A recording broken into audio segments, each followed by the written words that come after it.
unfortunately, since it's our PDF, usually I like to be a bit more dramatic and bring point after point after point.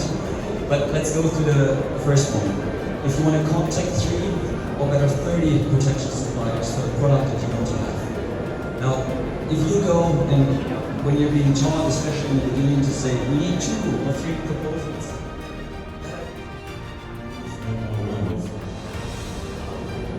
So, with that being said, I would like to hand over the mic to Ümit. He's going to talk to you a bit about imports from Turkey, especially to Germany, and handling shipments to Turkey. Well, Yannick told already which ones are so important for you guys when you will sell via Amazon or via online platforms. So let's hear. The web interface on Vendor Central is totally different. I can tell you examples that Amazon Vendor Central, for a brand, I have data analytics that will allow me to check the stock of the sellers that are selling my products too. And I can see when they store it, where they are storing it, how many units are they sold. And then I can go to my partner and say, this seller here, I sold this stock to. But you have to think in terms of somebody's reading this quickly. I have to write very well. I have to be concise. I have to include the information that they've asked for. And you know, it's not always the owner of the business who's writing that email. If you're what's your profit and incorporating the advertising cost, shipping cost, and every related cost into the equation. So that's the starting point, know your profits. The next things that you can do, just to make it very short, is we use a way called dynamic pricing. So instead of like having your prices static for a given period of time, based on the demand trends, inventory levels, we kind of change the price and make sure that you are maximizing the profit based on the price. And that's very powerful. Also, there is something called reimbursements, a very interesting topic to make a lot of great profits. And what we do is like we audit the Amazon transactions and find the discrepancies and get your money back for a 13%, 13% recovery fee rate. It's the commission, so that's also the lowest in the world, which you can also use that service there. These are the 2. That's why I'm saying that connect with your account and see what kind of options you have. But think also how you're going to be implicated after the sale and where you can place your money as an investment afterwards. So if you pay, let's say, 3.5 million euros, for example, you need to think how much I need for my personal expenses and then how much I want to invest so that you can grow your. Honestly, it's a good problem to have. It's a good problem to Very have. good problem. Yeah. It's a fantastic It's like, problem. where should I put all of that money? It's a good problem to have. But yeah, it's basically think ahead. It's not something that you can just, yeah. Aiko, last question for you is, how do M&A advisory firms like Nextoria support sellers when they want to sell? Let's drill a little bit deeper into that, when they want to exit the business. Like, why don't I go directly to an aggregator myself and tell them this is my brand, give me as much money as possible? This is a very complex process to start with, and if it turns out that you are already ready for selling, my advice would be always hire professionals to do it for you and yourself, keeping you busy and focused on growing the business and keep it profitable while the process is ongoing. Because very often the process can take up to 6, even 12 months, and it requires a lot of efforts from your end. This is one thing. The other thing is that usually companies like Nextoria, they do have a dedicated team working specifically for this deal, investing number of hours and leveraging the knowledge and experience that they have to negotiate better terms for you. And I'm pretty sure that for a non-experienced guys in the M&A space, it will be pretty tough to negotiate with the big companies like aggregators or L'Oreal, for example. And this is the value of an advisor in this type of deal. Usually, when you work with an advisor, your valuation can go higher up to easily 30 to 50% more, which means more cash for you. Wow. Then, You guys know how to negotiate.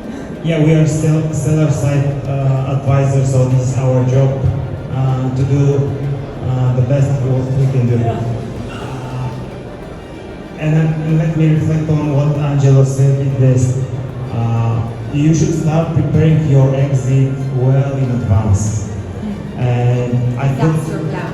Yeah. if that's your plan, actually it should be your plan from day one, because you know that most of the entrepreneurs out there, they're gaining the most out of the business when they're exiting. So the most money you will get when you eventually sell your business. So you should start preparing for this process from It's the a very business beginning. at the end of the day. There's no emotions. There shouldn't be emotions involved. There are emotions always, trust Yeah, me. yeah. But, But the emotions of the money that you get are also very lovely. Very nice emotions, yeah. But I couldn't agree more that accounting and bookkeeping and finance records, although probably not the sexiest topic out there, are probably the most important one when it turns out that to value your business.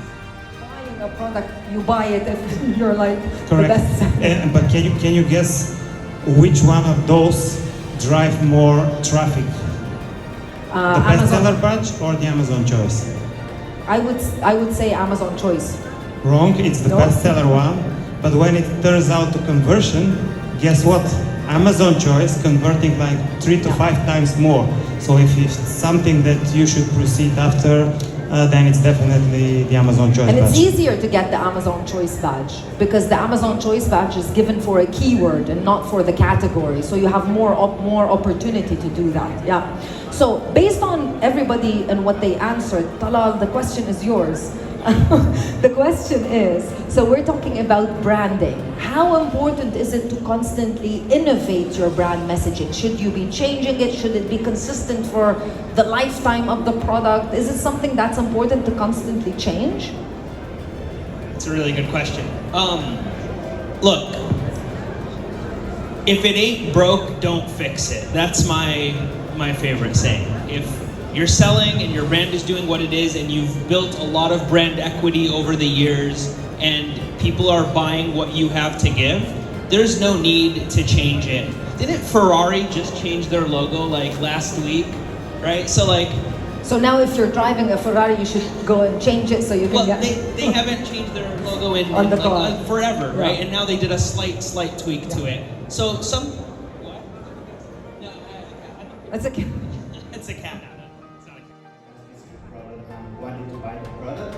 And then when it comes to also within sponsored product, you have campaigns such as automatic campaigns, which if you have done an amazing job when it comes to optimizing your product listings, can be very powerful to make sure Amazon allows you to discover new long-term keywords and keywords that could be potentially very powerful that you can find in the first place when it comes to keyword research. Then you have sponsored brands. Sponsored brands is usually the next phase when you go from sponsored products and then you want to expand your horizons when it comes to PPC.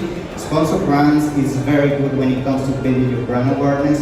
You have strategies such as video campaigns, but basically if you have an amazing creative team that can do a video that can easily transfer basically what is your brand about your product. If you target the right keywords, you can build a very good when it comes brand awareness in that niche. And then you have sponsored display, which is more for retargeting. Sponsored display works very good if you're trying to retarget people that has been seeing similar products in the niches, even your own products, or based on specific interests. So if you understand very well the avatar that you're looking to target, sponsored display can be very powerful. And most people, to be honest,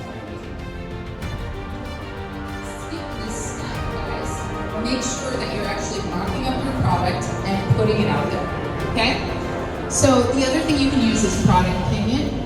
You can, this is another thing, another tool just like Pick Food, where you can actually pick ideas, right? So here they're testing their packaging.